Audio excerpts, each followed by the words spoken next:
Right. Hello, everyone. It's Sunday once again. Welcome to Ask the Drummer. It's now 2 o'clock in the afternoon in the UK, and it's 10 p.m. in Manila. If anyone's watching us or joining us in Manila, it's 10 p.m. there. I know that time. So welcome to another episode of Ask the Drummer. This week's guest, I have to say, I have no idea who he was right until August of this year, and I've got to well, not I've got to, but I had to dedicate this episode to Roland Jones. Thank you so much, Cub, for the introduction because it was him who actually told me about our guest this week. Right. Right. Okay. I don't know. Let's bring him in. Please welcome from Preston, David Chambers. Hello. Oh my God. I'm so like my mind is just gone there. I'm so I'm sorry. quite relieved it's working all right. I'm not very au fait with all this technical computer stuff. So You will always have this script in front of me, but I'm so like thinking, oh my God, I can't read it because my eyesight is just gone really bad. And also my handwriting as well. But anyways, hello, David. hello, Anne. Yeah, before we start, I've got something for you because I know it was your birthday yesterday. Thank So you very much. there you go. There's Hey, a little cake there for you. So fabulous. right, I'm just gonna sing a little happy birthday I'll song look for you. out for it in the post. No. So if anyone's joining us live, just let's sing happy birthday to David. Okay, ready? One, two, three. Happy birthday to you. Happy birthday to you. Happy birthday, dear David. Happy birthday to you. How old are you? Right. So nice. You want to So just nice. Too blow? old. You want to blow virtually? Yeah. Right. Hey, There you go. Well, I can't really I don't know when I'm gonna see you again in real life, but I'll try to remember to bring you a cake next time I see you. fantastic. Yeah. For now, Yeah. I'm gonna have that one. You enjoy that one, and I'll see if we've got any views. I'll have it for you. It's like in the Philippines we say, kakain na lang kita. So Sounds good. yeah. Anyways, I know how old you are. You're 52. I am. Yeah. You're a School me. 1969 baby. Yeah. Yay. Just like me. Just like saying, yeah. So right, so like I said earlier, thank you so much, Scrub. I hope he's watching today, he's joined us, but he's the one who made the introduction. Right. Yeah. 'Cause, yeah, it was Good lad. being both in Preston and things. So yeah, thank you, Scrub. Right, so welcome to Ask the Drummer, Thank you. episode Thanks for having me. 20. Yeah, episode 20. It's all about you, David Chambers. Oh, Or or shall I call you Chick? that's an old one, yeah. Don't get that very often anymore. School days. Well, Alan Morrison wants to know how you got that. How did you get that nickname? You know what? At primary school, I really can't remember.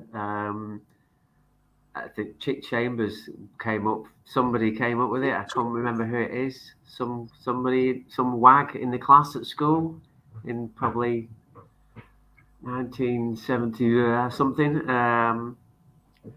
Very early days when I was born in Lincoln, and then we moved here when I was about 6.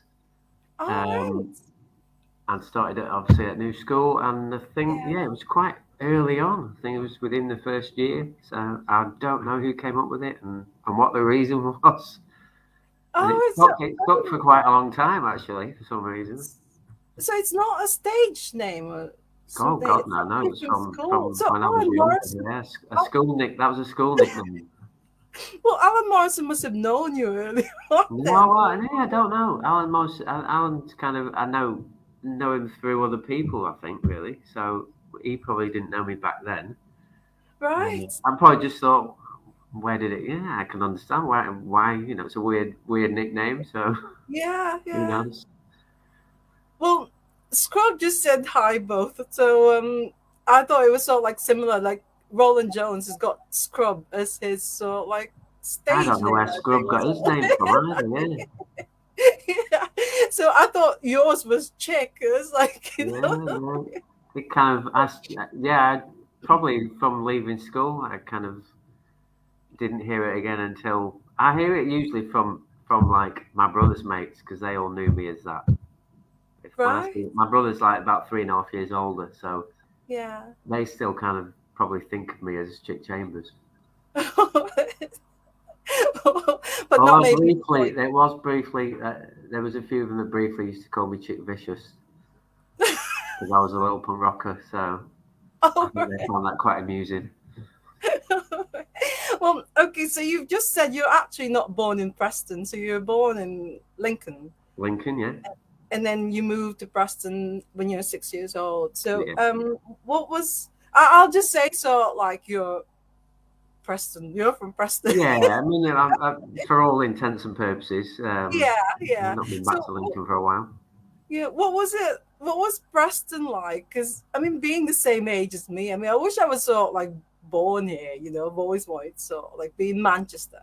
Because Preston, for me, up until so like when I went to Preston Pop this Yeah, year, yeah, um, it's sort of like I didn't really know much about Preston. I mean, I've always been fascinated yeah. with It's a bit. It's Manchester. always been a bit under the radar, I think, because we're so Yeah, near to Manchester and Liverpool.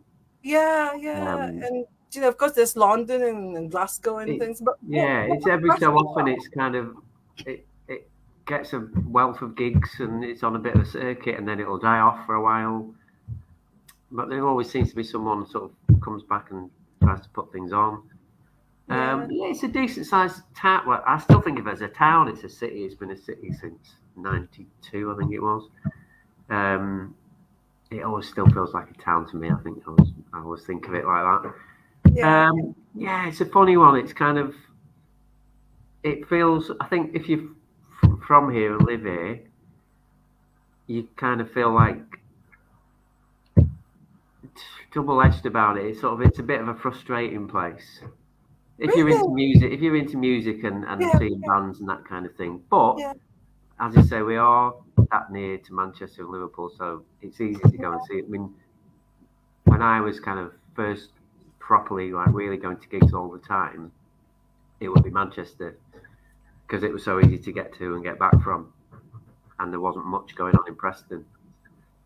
But having said that, the things that kind of inspired me sort of to get into music and like say yeah, later putting bands on happened in Preston, like the likes of the Twang Club and the Rumble Club that Rico did.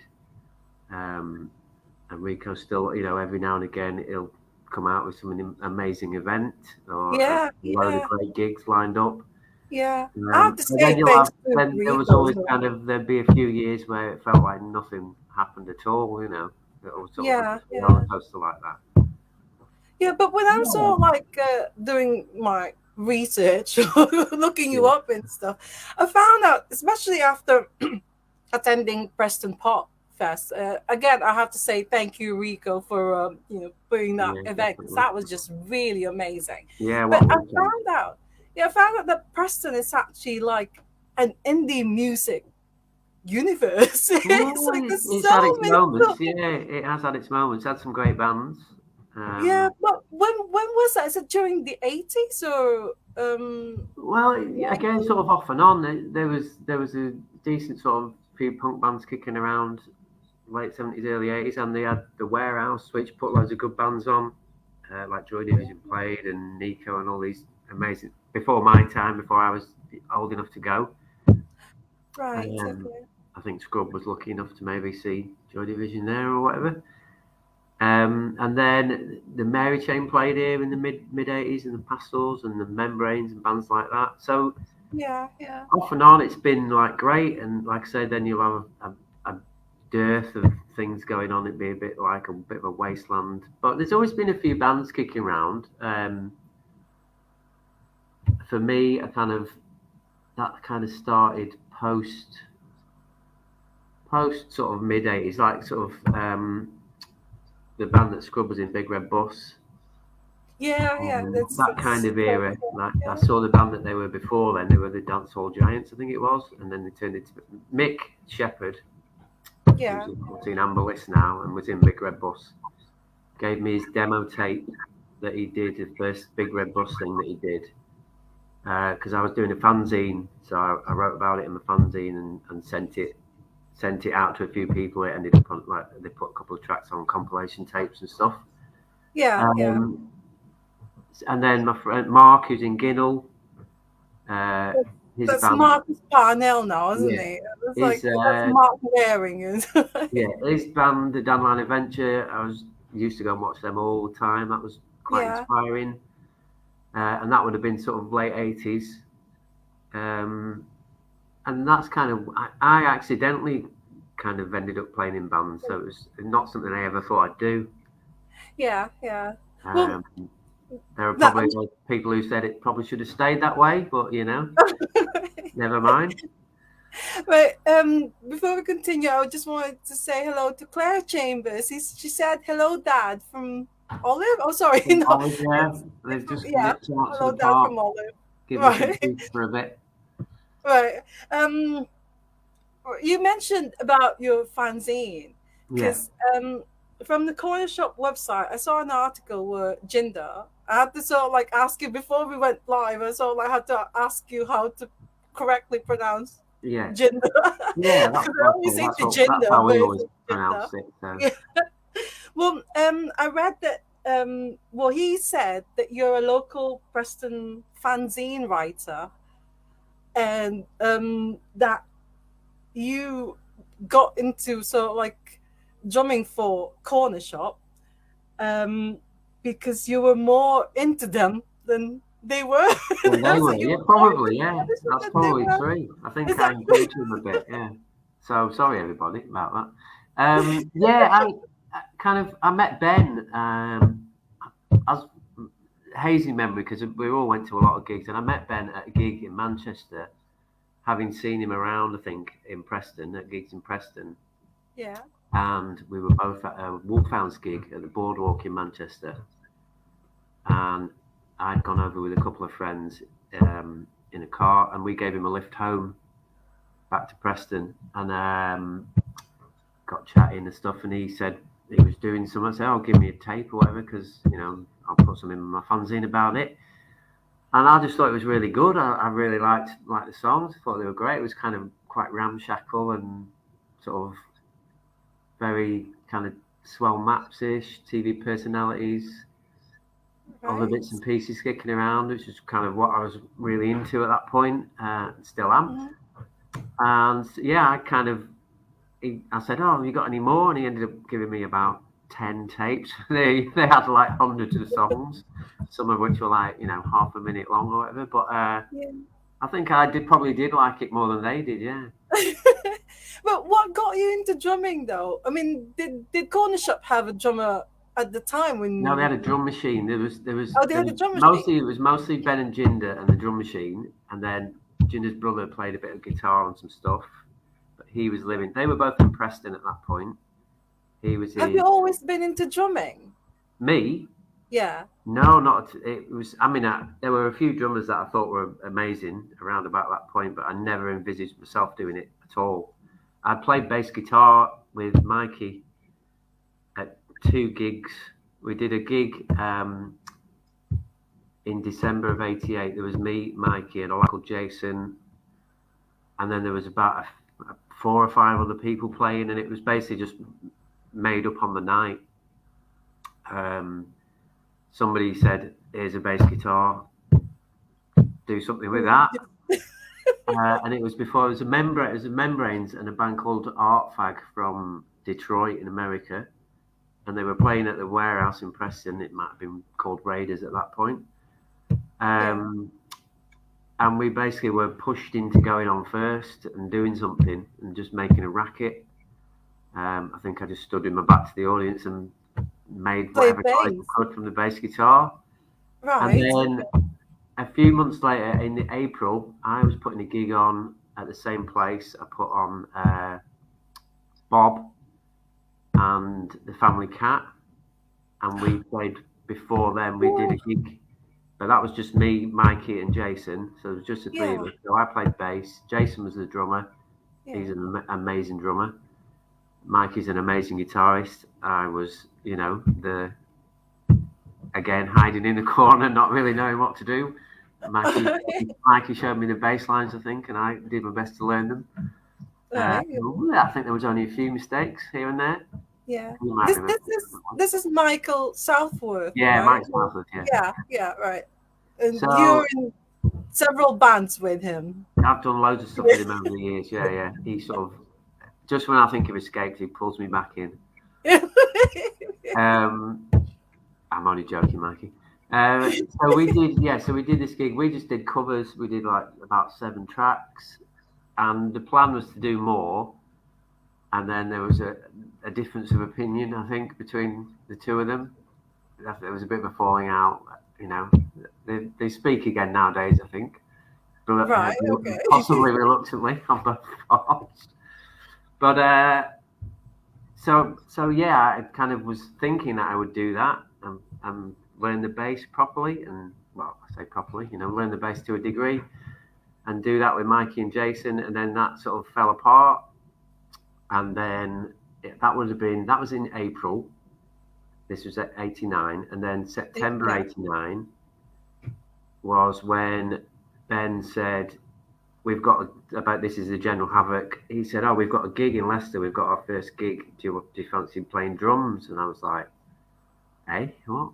What do you mean?" So it was probably more like percussion, so because they still were using the drum machine. Right. So this is the General Havoc, This the is the same General band Havoc members turned as into Cornershop. Cornershop. Yeah, Yeah, yeah, yeah. basically all the same people. Yeah, yeah. Name change. The name change came from one of the General Havoc songs. So, Right. so it was about a week or two before when he asked me to do this, and I thought, yeah, why not? Give it a go. So we went But down to Leicester. how easy was it, the transition from sort of playing the bass into Well, coming I for mean, the I was General Havoc? playing bass in inverted commas. Probably, I kind of was. I had only really just started doing that anyway. Um, yeah, I don't know. It was making a racket basically, so it didn't really matter. Um, I mean, they were not amazing musicians themselves, the General Havoc guys at that point, and they would probably freely admit that. It was all about making a noise and having a bit of fun. And the drum machine was temperamental, so you had to be kind of trying to hear it to see when it had a mind of its own and would change tempos and change beats of its own accord. It was a bit of a nightmare, to be honest. And I was just hitting things to make a noise with it, along with it, really. Right? Did that. It was kind of the first sort of drumming was kind of like stand up drumming, like Mo Tucker and Bobby Gillespie when he was in the Mary Chain, Yeah, yeah. just like a floor tom. And at that point, I didn't even have a snare drum. I had what was like the metal grass collecting bit off an old lawnmower. I was gonna say because Richie Dempsey from Some Shapes, Yeah, well, we yeah, played a few gigs with yeah, Richie's he, old band, Dawson, and yeah, he said that you've had the best drum kit when you were in the General Havoc well, it band. was partly inspired by Pussy Galore, Bob Burt, who was in Sonic Youth, and then Pussy Galore, and he had like I thought they were amazing. Went to see them a few times, and he had like the like petrol tank or something off a car on his drum kit for like metal percussion, and I Yeah, just thought it was amazing. It sounded ace, and that was the nearest thing I could get. It was it's portable. a With lawnmower. a bit of a lawnmower. It was easy to carry around, and you could put things inside it to carry as well. It was pretty practical, to be honest. Oh my god! And I did that for quite a while until I ended up buying a snare drum and sort of a few other bits and pieces. And I Yeah, played like the stand-up drums for probably about the next 2 or 3 years. And then we not long after we changed to Cornershop, changed the name, we did a gig in Harlow. Um, and that was the first time I played sat down at a kit. Was that the gig in right. Harlow? Because basically the main band we supported AC Temple, who were Yeah, another amazing band, and we were using their kit, so it was all set up. So I kind of again was kind of forced into playing it like that. You didn't sit down, yeah, yeah. And that was strangely enough, that was the night we got signed. So Well, very strange. fantastic. I'm pretty sure we were awful, to be honest, but I think we were Well, probably all over the place. did you have any drumming lessons then, or was No, it just no? You just sort of no. like played. Felt kind of self-taught, but taught's probably Yeah. not the right word. But Oh, that's yeah, learned fantastic. learned on the hoof kind of thing. So Yeah, basically, yeah, I guess by watching other people listen to records, just yeah, yeah. practicing, you know. I mean, I always ask. So it's got to be in you. I mean, I know you could actually learn it and actually go and Yeah, have lessons yeah, and yeah. I stuff. suppose so. It's There's got to probably, I be, mean, yeah, timing yeah, and stuff. I guess some, yeah. If you're all right with it, you're all right with it. I guess it gives you well, the opportunity to be able to do it. So. yeah. But it was Well, all basically. It was always all kind of like have a go, give it a go. And I guess that comes from other bands I've seen in the sort of the punk days, yeah, really. yeah, yeah, yeah. Well, this is not a drumming question, but I remember you told me before that you worked in Action Records. I did, yeah. You, Again, that was quite kind of accidental as well. I was meant to go and do a few months' work, typing stuff in for the website, a load of new stock that Gordon got from or brought from his garage at home, I think, and it needed to go on the site for the mail order. And I yeah, yeah, happened to be out with him one night, just chatting. And at that point, I think I was working part time, just a few days a week. And he yeah. just said, I've got a bit of work if you fancy it." I was like, That's "Yeah, why not?" Gordon. Yeah, that's Gordon, Gordon, yeah, yeah, the owner. the Yeah, yeah. legend, the Lovely. legend, He's Gordon. lovely man. Yeah, Oh, he's amazing. Yeah, yeah, yeah, absolutely amazing guy. Yeah, and yeah. also like a godsend for Preston for like the last 40 years or whatever. I didn't I think really without know. Action Records, Yeah, probably not even half the stuff that's happened would have happened without Action Records being there. yeah. But Well, yeah, I so didn't know yeah, about all this. You see, it's like you are. Preston is all new to me. Yeah, well, see, I mean, Action Records is still in my top kind of 3 or 4 record shops in the UK, Yeah, easily. because he's been going for over 40 years, I Yeah, believe. yeah. We started in Blackpool in '79, so yeah. Yeah, And, yeah, I think he came to Preston round about 80, 81, something like that, maybe yeah. 81, Well, 82. my I'm not sure. my husband just sort of like commented, say Viva Preston. Well, I'd Yeah, say that as well. I'd say Viva Preston. Because when I finally, because I remember ordering the Ginnell single yeah. from Action Records, but it just sort of like didn't click that it was actually that shop.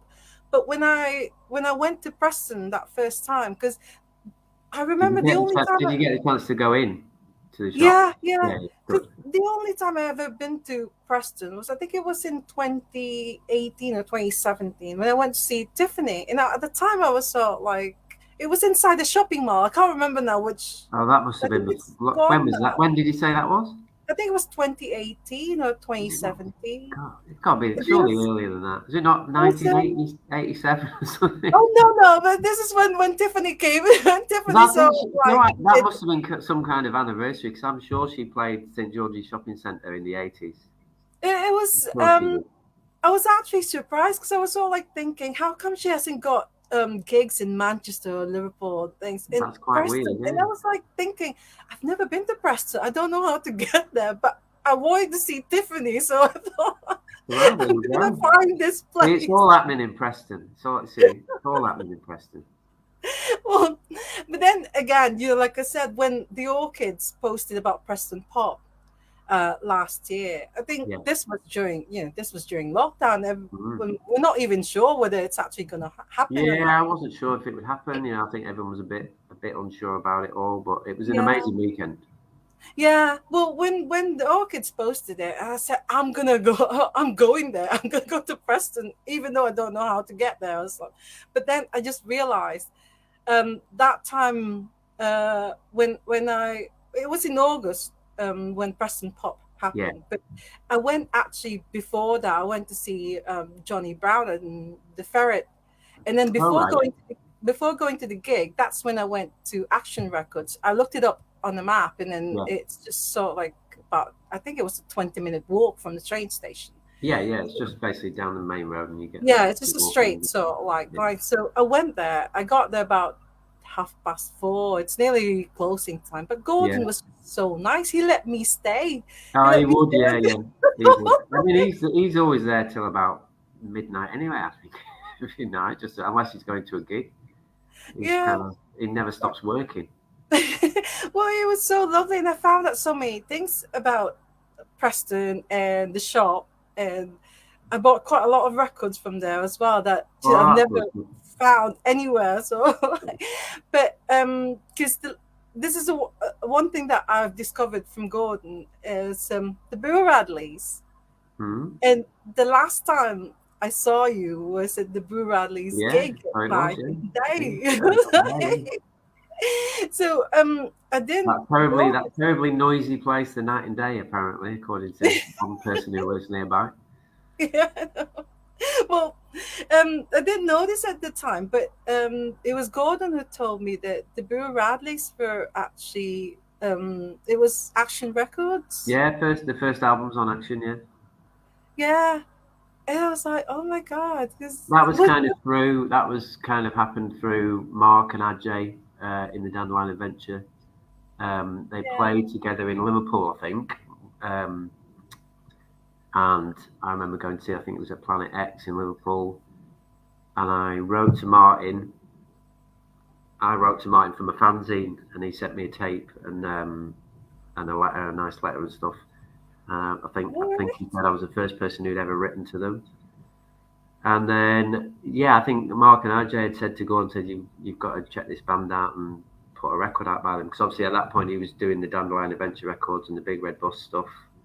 So he was Yeah, kind of in the right frame of mind, I think, to think, yeah, we could do that. And yeah, and obviously, see, they went on to huge things. yeah. You're a big fan of the Boo Radleys, Yeah, are yeah. Oh, a long you? time fan. Yeah. Well, like I say, from before the first album. So yeah. And Yeah, Martin and Tim were extremely helpful for Formula One. The thing that I did after Cornershop, they did massive favors for us then. yeah, yeah. Oh, well, Tim produced the album.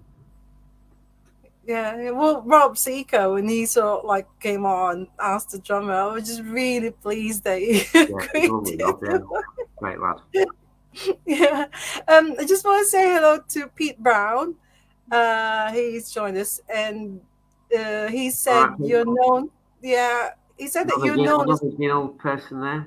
the As coolest among drummer. another person who's been in a load of bands as well. He's been in about Oh, 10 oh my bands. God, Pete Brown. Yeah, it's in Ginnell. Is that Ginnell, Evil Ginnell and Blizzard, Evil Blizzard? Yeah. Oh my God, oh Dreamland, Pete. Oh. Dirty Swamp. He's in more bands than I am. Oh. Well, he said you're known as the coolest drummer in Preston. Well, I don't know How do you, about how do you how do you stay so cool? That's from Lisa and Pete. that. A lot of practice and a lot of makeup and all sorts of things, Hanging Yeah. out with people like them. Also, Graham Webster. It said, David, who's the best musician you've ever worked with? And who's the worst? That's another question from him. Who's Oh, the that's a worst? fucking double-edged. Sorry, excuse me. That's a double-edged question, isn't it? Thanks for that, Graham. Who's the best? Well, I don't know. Mikey's probably the best guitarist I've worked with. He's he hides his light under a bushel, but he's an amazing guitarist. Um, who else? I'm trying to think. Everyone, I've enjoyed working with pretty much everyone that I work with. Everyone, yeah. Can't think of anyone who I'd say who's the worst. Who's the worst person I've worked Maybe with? it's I'll say maybe. Scrub just to wind him up, because obviously he took all the best drum bits off me, made me do all the rubbish bits. Made me look bad. Scrub made me look bad, you see. So I'm going to say Scrub. Oh. Well, he's done all these emojis or That's so like that's the laughing ones. disadvantage. That's the disadvantage of playing in a two-drummer band playing with another drummer. Yeah. It makes me look Well, pretty bad. well, before we actually talk about like the common cold, the band you're in with Scrub, Hmm? and your current band. Oh, and Cornershop and your current band. Hmm? Um, I have to say this. Is it My Yeah, I think husband's it gonna. is. I still don't know how to pronounce it. Yeah, I know I because think it's that's a what we're going German. with. It's a German word. My husband's gonna say, like he's gonna hate me if I pronounce it wrongly, but it's isn't it? I think it is, yeah. Or. Ur. Ask Jack. Jack's the person to confirm that one. Yeah. But anyways, before we actually talk about those bands, can you just tell us all the other bands that you were that I'll you try so and like I'll try and what was that with chronologically. like Hybris, Formula One, Pastel Collision? That's another one that I'm so like That was a brief one. I only really did a couple of rehearsals with them. I'm trying to and, think. like the Wandering Step. Is that, is, Yeah, basically after Cornershop, it was Formula One, and then I kind of played with. I did the first album for a band called Home Science, uh, and then what was that? And then it was the Wandering Step after that, which sort of turned into a band called the Nearly Men, and then it was quite a big break after that, probably till the Common Cold. Although there was a few bits of the thing that was meant to do last night with a band called Baboon, who they've been going. I think they've been going for about 100 years, and I only sort of joined in the second half of their lifetime. Apart from that, then it was Common Cold. yeah, well, Michael Southworth sort of like mentioned a few other band names, but I'm not going to mention one. Yeah, that was the first thing with Jason and Mikey. Yeah, Mikey. The stuff I've done with Mikey over the years has had a load of different names as well, all sorts of different names. He'd remember them better than I would. Did you do Did you do any sort of like release any singles or just sort of like blind? Formula One did this. Me and Mikey have never put anything out. We have done some bits of recording. I'm trying to think. Uh, Formula One did some records. Wandering Yeah, Step I've did a got yeah. single. Wandering Step You did a gave me a single. couple of them. It was like really nice of you. Like this No problem. Formula Yeah, One yeah. singles. Yeah, yeah. And then Wandering Step did a single. Nearly Men were going to, and then it all kind of went a bit haywire.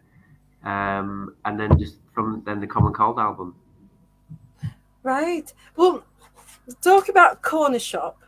Uh, this one here that I posted earlier on Ask the Drummer, it's Reader's Yeah. Wife 7-inch single.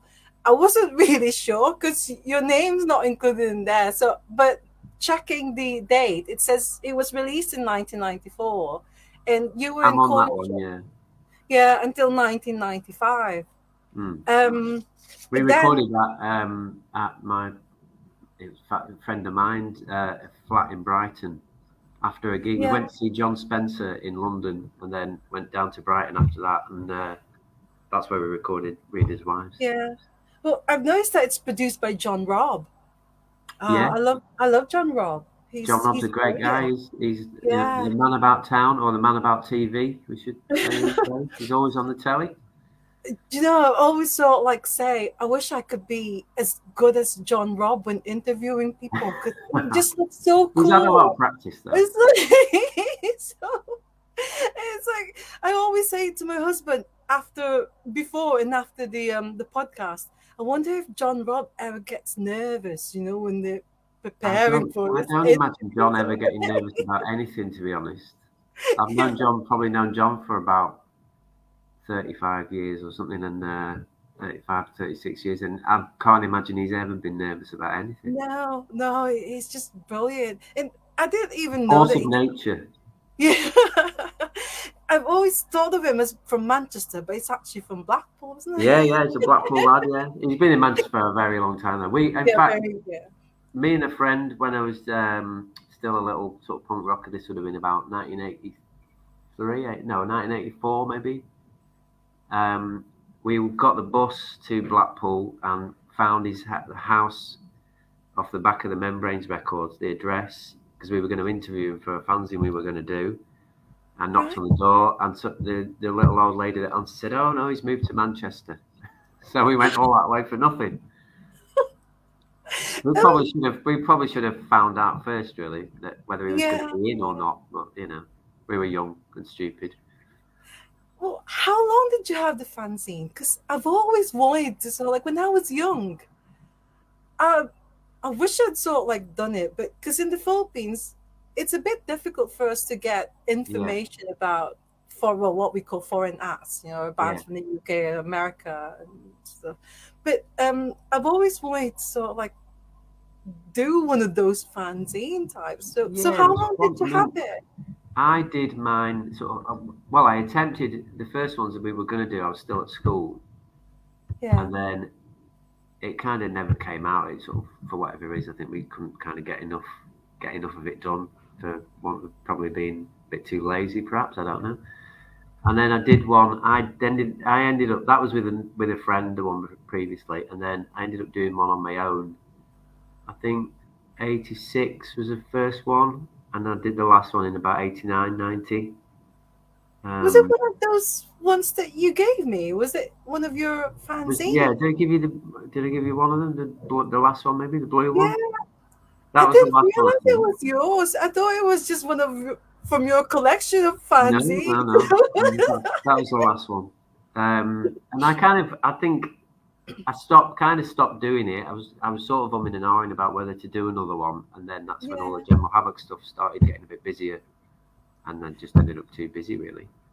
But how did you do all these sort of like the flexi discs? It must have cost a fortune Well, for the the flexi. flexi that I had with mine was the band had actually it was the Atom Spies, a band in Birmingham, and um they'd pressed a load of them, and they gave me them.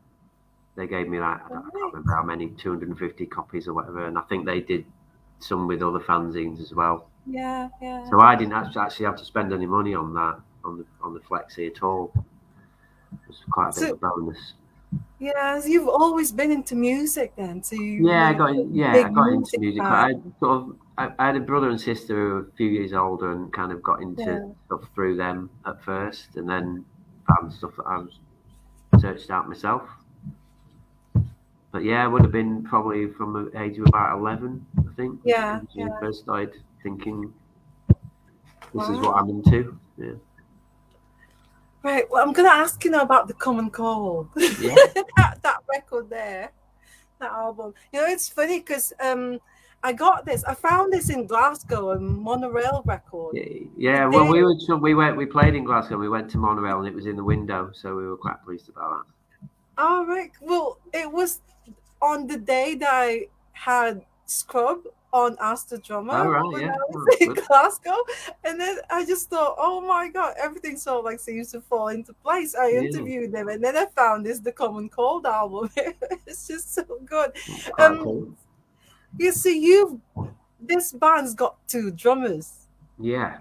Well, do you know what? The band, there have been four drummers in the Common Cold. Not a lot of people Four. realise that. There's been four drummers in the Common Cold, yeah. Wow. Because, well, the very first gig I played, the second gig I played, and the drummer from Ajay's other band, King Champion Sounds, played. So that was the first one we did with two drummers. And then Scrub played, and Yeah. Darren from who's in Pram and the Fall and the Nightingales, he played on a lot of the recording. I think most of the recording, to be honest. Him and Scrub did most of that because it was a funny one because they only had certain days that they could do stuff. Was when Ajay was over from Holland. All right. So Yeah. the day they did the recording was my daughter's birthday, so I couldn't go. So Darren filled in, and then I then did some stuff afterwards, like did some percussion and stuff around with Ajay and Mark, and then Right. Ajay took it all back to Holland and finished off everything there. So Well, there's you that. obviously. So if we count the second gig with Ajay's drummer from King Yeah. Champion Sounds, that's four people who drummed in the Common Cold. So what was the setup like when you're playing So live? live was when we did the gigs, it was me and Scrub. Right. And When we then did two sets of after the drum album, kit. when we did the tour, it was me and Scrub, and it was quite cramped in a few places. Yeah, Two I kits was gonna, in I place, was and gonna then say with two drum kits. two It's, drum kits and all RJ's amps and pedals and things. I think his amps and pedals probably took up more room than two drum kits. well, do you think you're gonna be so like playing again as the Common Cold, or is I don't know. Probably yeah, not. I can't see it really. Everyone's busy. RJ's got about 4 or 5 other bands on the go, yeah, yeah, as well as all the other things he's doing. Obviously, Mark and Scrubber and, and Ginnell. and Ginnell, yeah, And me yeah, and Jack are doing so. Yeah, I mean, who knows? Never say never, because they might. Just Mark and RJ might decide they want to do something else. yeah, That's yeah, kind of how it. That's kind of how it happened originally. Because obviously Mark and RJ were in the Dandelion Adventure together, and RJ was coming over. This was for one of Rico's gigs at the Continental, another one of his unpeeled uh, festival type things, and right, yeah, they decided they were chatting. I think they decided. I think it was 30 years or something since the Dandelion Adventure had done the first record or something like that. So yeah, they decided to get together and do something. And then Ajay phoned me up and said, "Do you fancy playing drums?" Which I said, "Yeah," because obviously, I mean, I was a massive fan of the Dandelions, so it was quite an honour to and a pleasure to do something with Mark and Ajay. Um, so we did a bit. Ajay came over and we rehearsed in the afternoon and then played in the evening. And yeah, then again, the second time was when King Champion Sounds were over, and that was more of a full band. He had his bass player and drummer played, and yeah. then 3 of us. So that was kind of when it turned into a proper full band with 2 kits and bass guitar and vocals. But I love, again, we just rehearsed in the afternoon and then played in the evening. So it was yeah, yeah, quite again a bit like off the cuff and a bit kind of seat in the pants stuff. But it was ace, really good fun. I really enjoyed that one. The second one with the other drummer, it was kind of a really nice dynamic. I think to play with other drums going on, not something I'd yeah. done before. So Well, I'd love to sort of like see having two drummers and two drum kits, or like on the same yeah, it's stage good. and playing It was together. fun, but probably harder work than drumming on your own. But a lot of fun. It's sort of like trying to make sure that you're drumming Yeah, at a the same time. bit more concentration really, and kind of looking over and see because we didn't have a massive amount of rehearsal time before we did the gigs. Yeah, Just yeah. because lives in Holland, so he only came over sort of a few days before the tour started. I mean, the rest of us had been rehearsing, but All it right, yeah, totally changes once the guitar's then in the room, and especially with the volume that Ajay was playing at. So um, yeah, it changed it quite drastically, I think, from what we'd been doing. I mean, Scrub might say the same or otherwise. I'm not sure, but so really, yeah, it was hard because we only had a few days to properly rehearse for those gigs, but they got better as the tour well, went on. yeah, yeah, yeah. And you managed it, so it's all right. Yeah, You it was good. It was went good this fun. It way. was very tiring. I hadn't been on a tour for about 15 years by that point, so it was a bit of a shock to the system. But now you're in a band called Yes. or.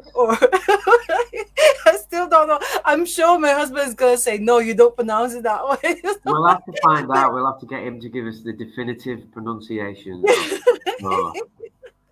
But was it Jack who came up with the Yeah, name? it's Jack.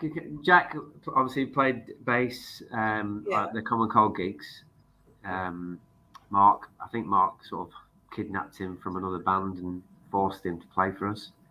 He was only 18, I think, at that point, but an amazing bass player with a really good bass sound.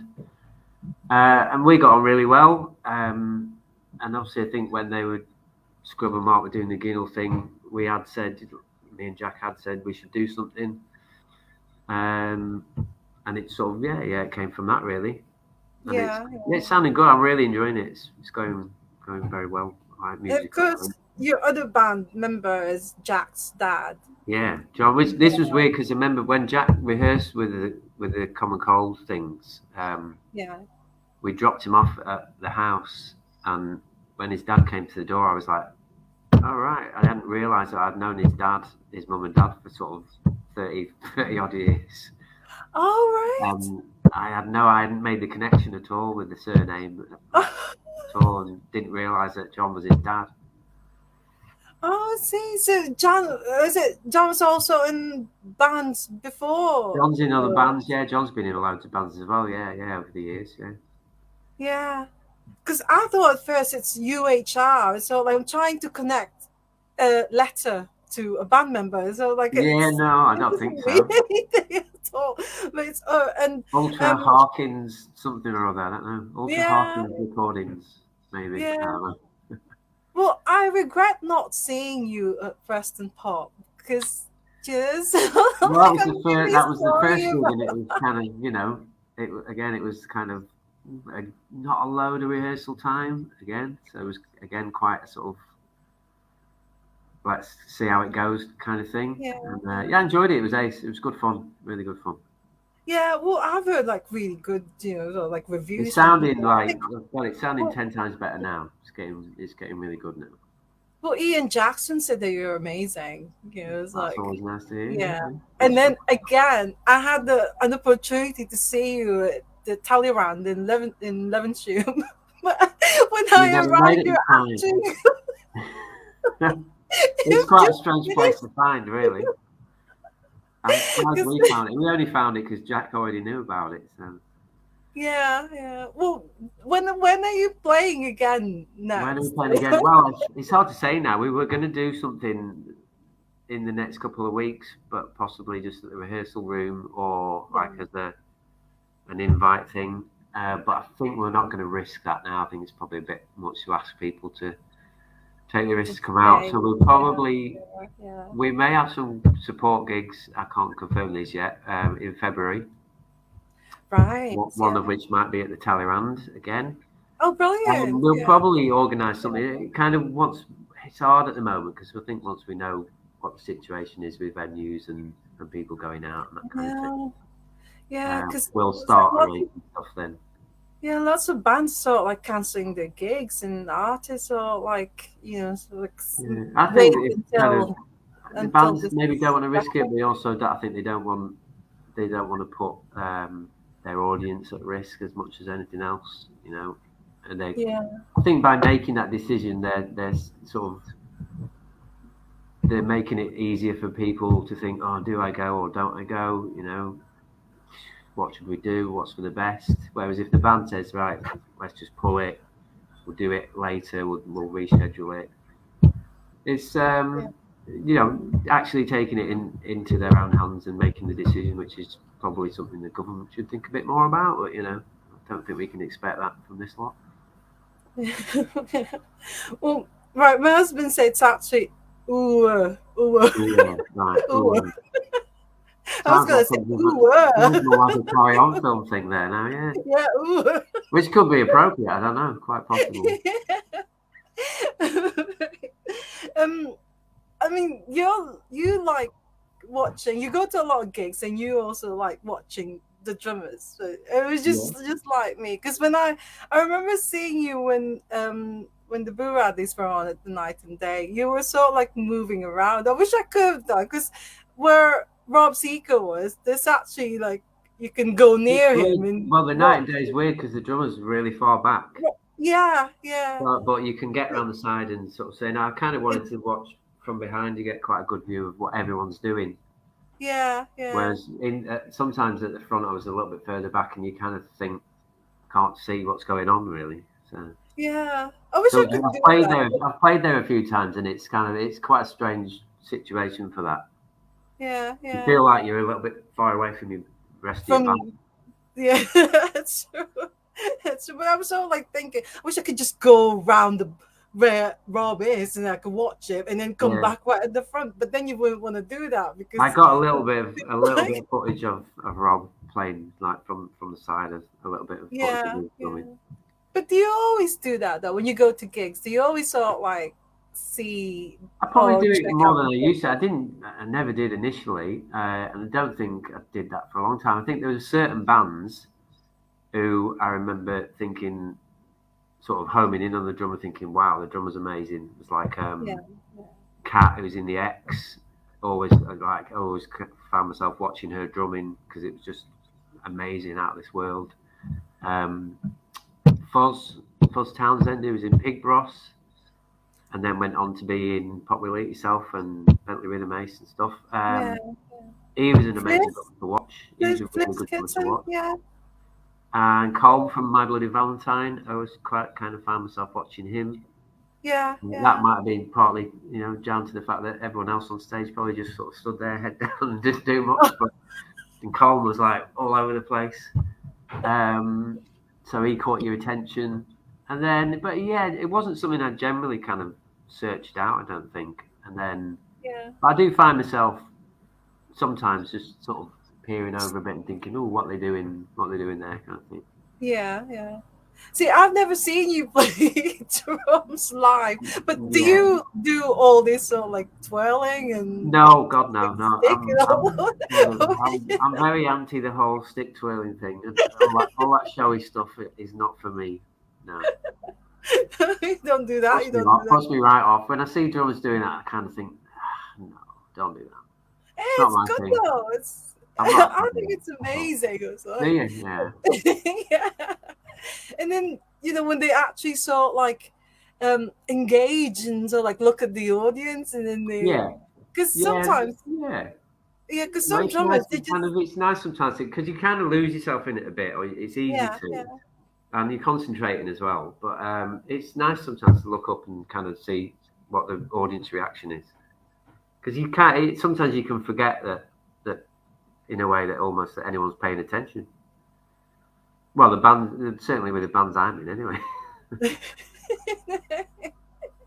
Well, do you have any drumming heroes? Or Yeah, again, no. I mean, the names I mentioned there are all kind of people who are those quite the ones? inspiring Yeah. drumming wise. Apart from that, yeah, no, not really. No, I've No. never kind of, again, it wasn't something I ever envisaged doing. So growing up, I mean, I'm particularly like the drumming by John from the Buzzcocks, the old Buzzcock stuff. All Find right. his drumming really, I don't know, something about his drumming. He always looks like he's not doing a lot, but you listen to the actual drumming and there's like some amazing stuff going on. Yeah. But apart from that, yeah, it's not. I kind of don't, because I never kind of still don't really think of myself as a drummer. He's a drummer. Oh. Weirdly, I kind of always feel like Look, it's a bit of an accidental thing. do you So sing? so I've never kind of sort of searched out drummers and thought, oh, like what do they do? Yeah. You Yeah. know, trying to copy stuff or just trying to learn stuff that way. Just kind of listen to the music, the whole thing, really, most of the time. Yeah. But do you sing? And no, I've done the odd bit of backing vocals in the time, but So you're singing not. is probably not the right word for it. I mean, like I said, I've never seen you actually play live, so I don't know whether you're Well, I actually doing don't. There singing and are drumming at the same time, or the Wandering Step or the Nearly Men stuff.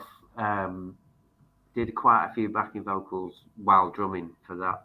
That's the only band I've been in that I've sung and played at the same time, like live. right? Yeah. Which I enjoyed. I did quite enjoy it actually. It's quite nice. It's a nice release. It's quite nice to let go and do that. Kind of nerve wracking the first few times, but yeah, good fun. Well, But I could never. I couldn't stand at the front and sing. Put it that way.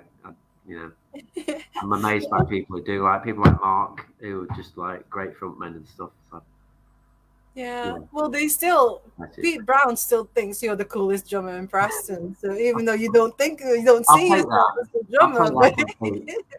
That's quite a compliment. There's a lot of very, very good drummers in Preston as well. Like,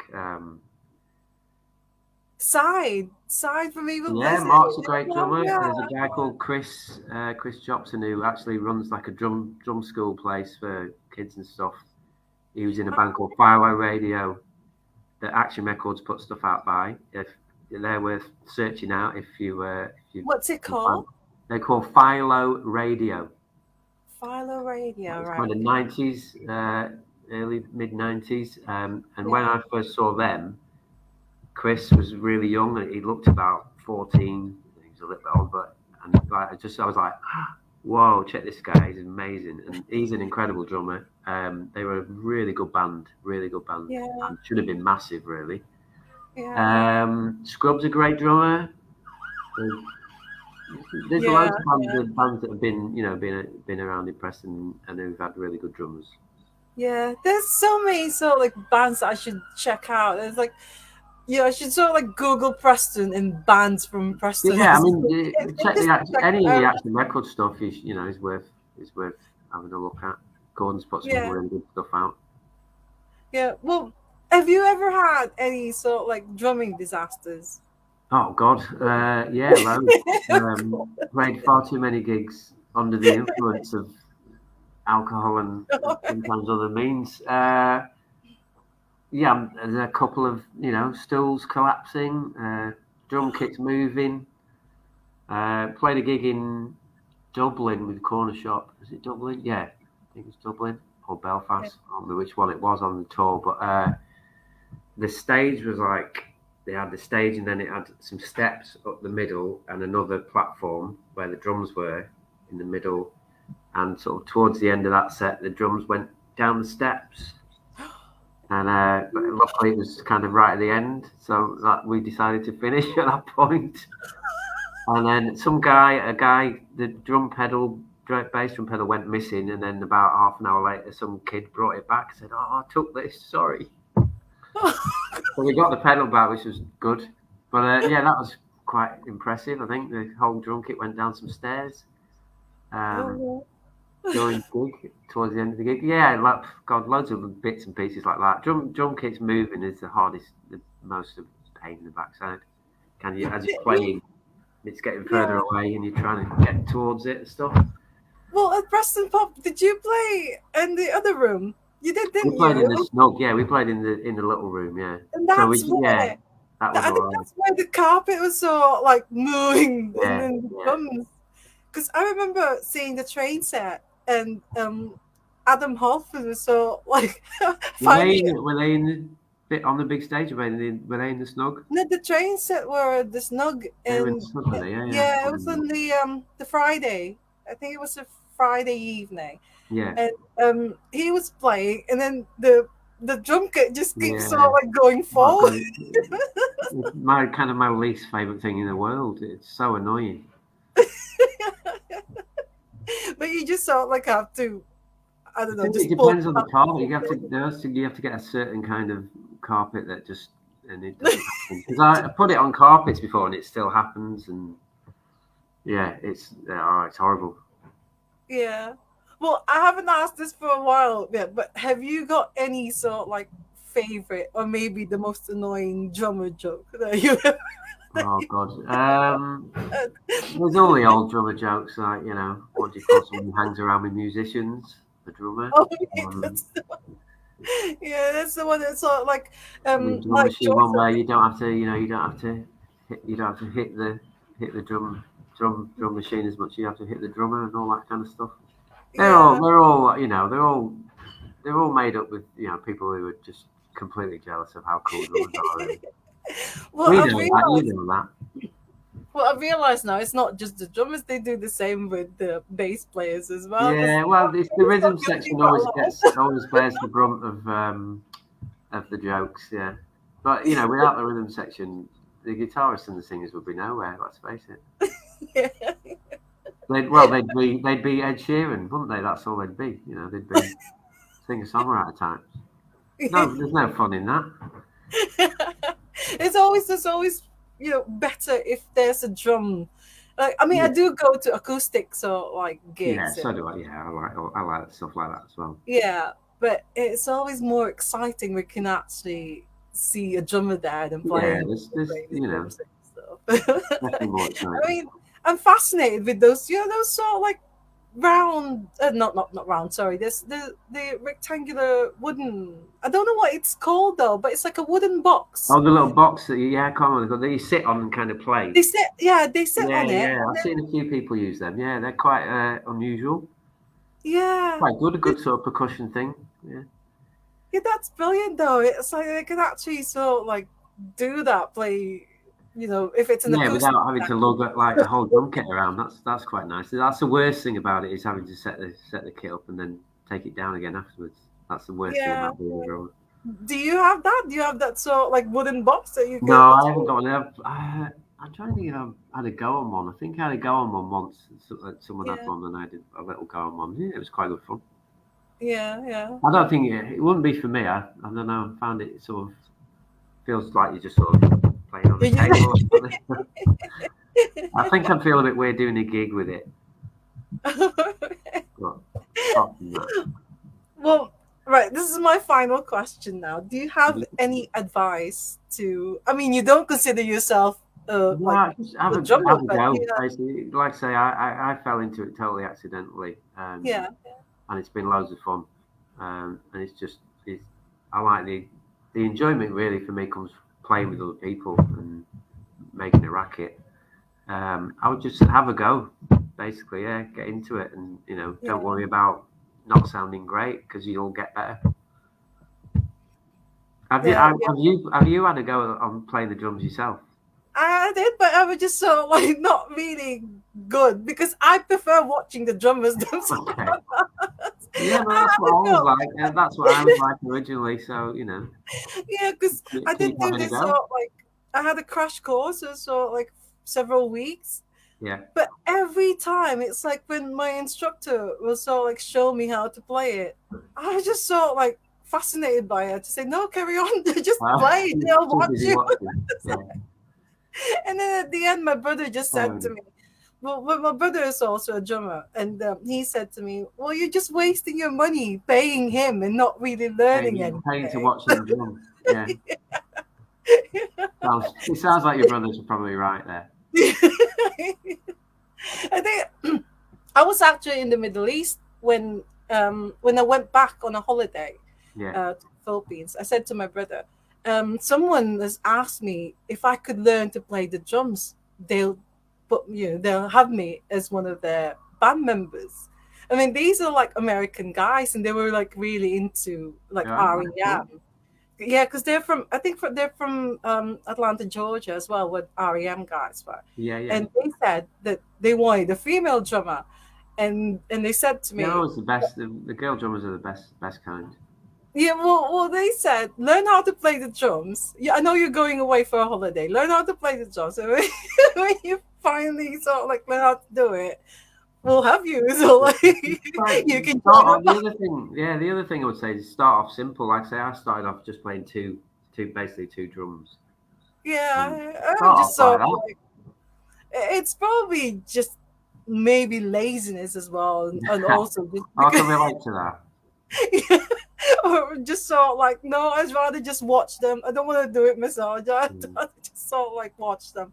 But yeah, I wish I'd sort of like persevered, and I wish I'd Yeah, done it. I kind of wish I'd kept up playing the bass as well. Really, I think because I got busy doing the drum stuff, I just sort of and I lent the bass to someone else.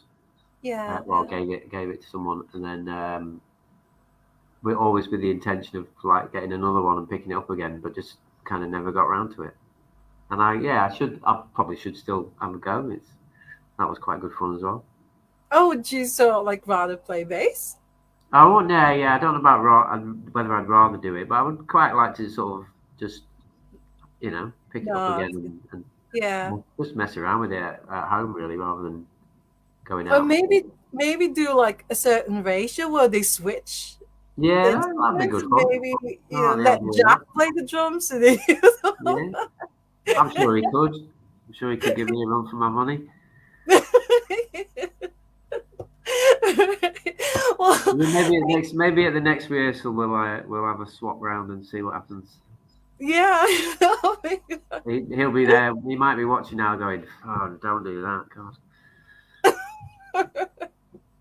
Well, thank you so much. No, Thank thank you you. so much, Thanks for having David, me. Yeah, for it's coming been on the fun. show. Yeah, I really enjoy it. I mean, like I said, for me, we're more so like, I know it's more Facebook friends, but I see you more like a friend because I haven't Yeah, no, seen you definitely. Yeah, play. So it's yeah. like, Your enthusiasm is infectious, and I think it makes everyone else kind of want to get into things a bit more. It's good. And the podcast is brilliant. I love it. It's been really good. oh, thank you. Been some Thank you really, so really much. great episodes. Yeah, well, I'm glad that, because for me, really, if the drummers are enjoying the show or enjoying the chat, then that's really, I think, is Yeah, the best thing that's the ever. And compliment, of isn't it? course, yeah, of course, so like people watching the show and joining us live as well. Thank you so much. I really appreciate all of them. So, anyways, you want to just say the final like words to our people? No, just thanks again. Thanks for having me on the program. Have a good festive season, everybody. And Yeah, yeah. here's to more gigs in 2022. And hopefully a lot better. It's gonna be, Yeah, um, yeah, it's really worrying at the moment, but yeah, it hopefully is. Yeah, yeah. it's gonna get better soon. And Everybody, stay safe stay and look safe. after yourselves. All right. Well, thank you so much, and happy birthday again. Thanks for that. Yeah, Have a enjoy lovely the cake. Christmas and a very very happy New Year. And And you, yeah. Cheers, Anna. see you next year with your cake. Yeah, nice one. See you later. Bye. Bye. See ya. Oh, thank you so much. Thank you so much to David Chambers. And thank you very much to everyone who joined us this week or joined us today. I really appreciate all your support. We've got one more guest this month before we get into 2022. And it's going to be like a special, so like Boxing Day. Boxing Day, so like ask the drummer. So keep an eye out for the guest announcement sometime today or tomorrow. For now, thank you so much. Enjoy the rest of your weekend, and also we won't be back until Boxing Day. So have a lovely Christmas, and hopefully I'll see you back on the 26th. And always remember, love music, love life, and love drummers, because they're just so awesome, just like David. He's so awesome. So bye everyone. Bye.